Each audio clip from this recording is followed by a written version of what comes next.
कि ये पेपर कहाँ से आया, कैसे हुआ, ये नहीं।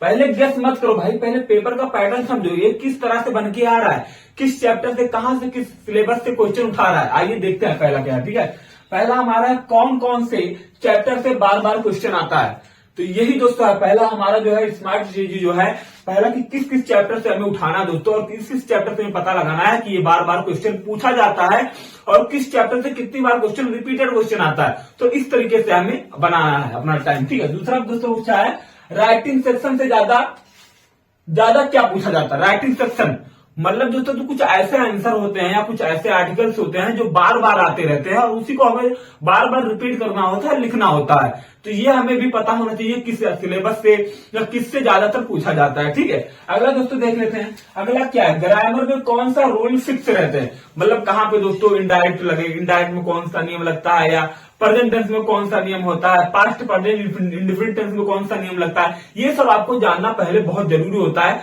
जब ये आप पहले से मालूम करे रहोगे या मालूम आपको रहेगा पहले से, तो आपका सारा पोर्शन जो होगा वो होता चला जाएगा। अगला दोस्तों बहुत मेन लाइन यहाँ पे नीचे लिखा गया, अगला पॉइंट क्या लिखा गया है कि नोट 60% जो पैटर्न, जो पेपर पैटर्न होता है ना, पैटर्न से आता है, गेस से नहीं। बिल्कुल सही बोला है यार दोस्तों, इसमें कि जो 60% जो पेपर होता है ना वो पैटर्न से आता है, गेस करने से नहीं आता कि हाँ अंदाजा यहां से उठा करके यहां दे दिया, नहीं। वो पैटर्न से एक शिफ्ट बना लेता है, एक शेड्यूल बना लेता है कि इस चैप्टर से इतना क्वेश्चन हमें उठा के देना है।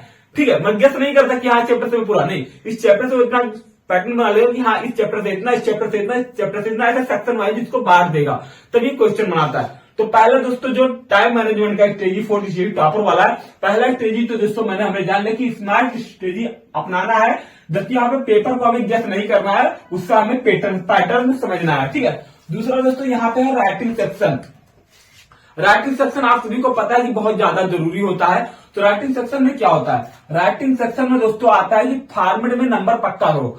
फॉर्मेट क्या होता है, मतलब लिखने का जो तरीका होता है ना वो कैसे सही किया जाता है, कैसे उसको इंप्रूव किया जाए, कैसे क्या किया जाता है। ठीक है, इंपॉर्टेंट है दोस्तों, ध्यान देना, इंपॉर्टेंट है। पहला सेक्शन यहाँ पे उन्होंने पूछा है कि जो लेटर होगा या जो एप्लीकेशन का होता है उसको लिखने का सही तरीका क्या होता है, क्या बोलता है उसको, जो या जो लेटर होगा या जो एप्लीकेशन होगा उसको लिखने का सही तरीका क्या होता है। ठीक है, ये आपको ध्यान देना होगा।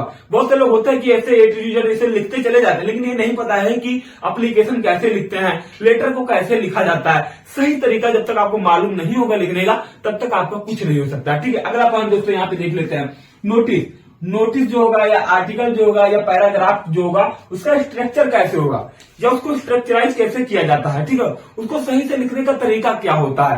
तो दोस्तों मैंने आपसे बोला है पहले, ये 4 स्ट्रेटेजी को 4 तरीके ऐसे अपना लो ना, आपको बोर्ड इंग्लिश पेपर में कोई फेल नहीं कर सकता। मैं आपको दोस्तों अगले वीडियो में ऐसे ऐसे क्वेश्चन लाऊंगा ना जो बोर्ड एग्जाम में रिपीटेड क्वेश्चन है और बार बार क्वेश्चन आया हुआ है। तो मैं चाहूंगा दोस्तों उस वीडियो को पूरा वॉच कर लेना और इस वीडियो को सेव करके रख लेना भाई, सेव करके रख लेना। आगे देखो, शुरुआत और अंत पावरफुल होना चाहिए। बिल्कुल सही बात है, शुरुआत और अंत ये सभी को पता है।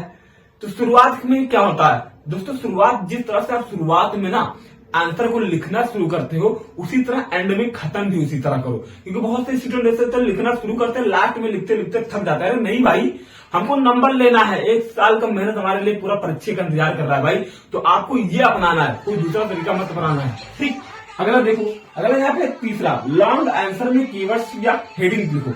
बहुत से लोग ऐसे होते हैं जो लॉन्ग आंसर लिखते हैं लेकिन उनको पता नहीं होता है कि काले पेन का कहाँ पे यूज किया जाए, नीले पेन का कहाँ पे यूज किया जाए। ठीक है, आंसर में जितना आप ब्लैक पेन का यूज करोगे उतना आपके लिए बहुत फायदेमंद होगा। क्यों, क्योंकि आंसर में आपको ब्लैक पेन से हो गए तो वहां पे एक हेडिंग लाइन बन जाता है कि हाँ इस बंदे ने इसको बहुत हाईलाइट किया हुआ है, इस आंसर को उन्होंने हाईलाइट करके बताया हुआ है। ठीक, तो यहाँ पे ये हो गया हमारा। दूसरा यहाँ पे एग्जाम एक नोटिस है दोस्तों, ये है नोट पॉइंट,